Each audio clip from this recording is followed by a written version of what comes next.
भैया भैया राहुल ऐका ना, काय करत नाही याला बोलायची. हे का तुमचे भाऊ घेऊ कोण नाही.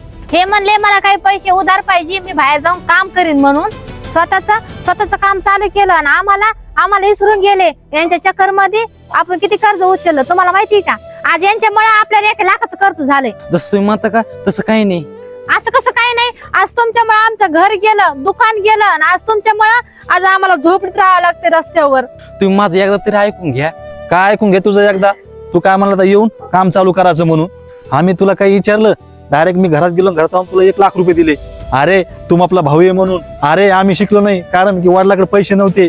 तू तर शिकलेला होता ना आणि आम्हाला वाटलं तुझं भविष्य चांगलं होईल. आम्ही तुझ्यासाठी सगळं केलं आणि हेच नाही, लोकांकडून कर्ज सुद्धा घेतलंय कारण तुला कधीच कशाची कमी पडा नाही म्हणून. आणि तू नोकरी लागली आणि पैसे कमी तर शहरात राहायला गेला. कमीत कमी येऊन तुझ्या भावाला बघून भेटू तर शकत होता ना. अरे तो येऊन सुद्धा बघितलं नाही तुझे भाऊ आणि वहिनी जिवंत आहे का नाही म्हणून.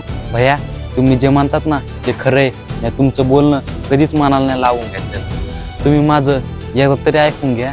मी शहरामध्ये गेलो, तिथं आपलं काम करता नाही चाललं आणि मी लय बरबाद झालो. पण मी हारण्या मानली. जसे मी पैसे घेतले का तसं मी आपलं परत काम चालू केलं. पण ह्यावेळेस माझं काम सुरू झालं. मी तिथं लय मोठे पैसे कमिले भैया. तिथं नाही का भैया, मी बंगला घेतला, गाडी घेतली, तिथं मी लय पैसे कमिले.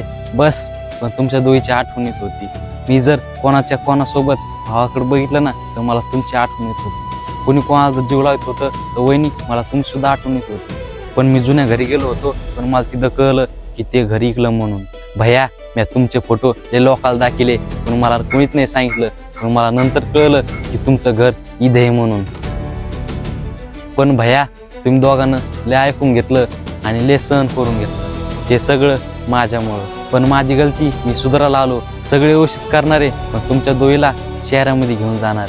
मी लय मोठी गलती केली. 1 वर्षात मला भयाची आणि वहिनीची कधीच आठवण नाही आली. वाटलंच तर आपल्या खूप काही चुकलं असलं तर मला माफ करा. आणि हा तुम्ही जेवढ्या लोकांकडून पैसे घेतले का तेवढ्या तोंडावर मारा. लहानपणापासून बाप तर राहिला नाही पण तुम्ही मला लहान लेकरावानी सांभाळलं. वाटलंच तर मला माफ करा. शेवटचं मला 1 चान्स द्या. तुम्ही दोघं आपल्या सोबत चला प्लीज भैया. अरे नाही काय करायला हे. तू आपला लहान भाऊ आहे.